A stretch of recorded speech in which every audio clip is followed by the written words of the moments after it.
Sementara itu, pemirsa, warga Minahasa diharapkan untuk waspada penyakit demam berdarah di musim penghujan saat ini.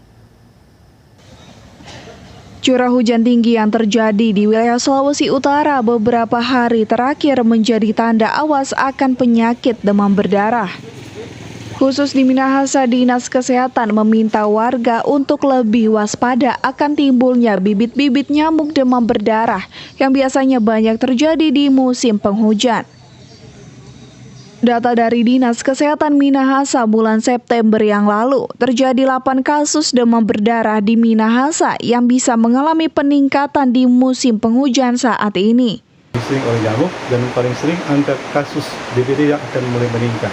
Dan tentunya sebagai antisipasi untuk menurunkan atau mengendalikan kasus DBD, tentunya dengan cara untuk tetap berperilaku hidup bersih dan sehat.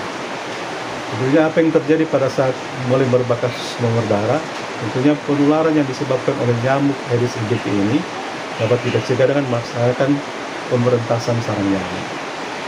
Warga Minahasa diingatkan untuk terus menjaga kebersihan diri dan lingkungan sekitar, serta menerapkan pola 3M+, menguras tempat penampungan air, mengubur barang bekas, menutup tempat penampungan air. Hizkia Warankiran melaporkan untuk Kawanua TV.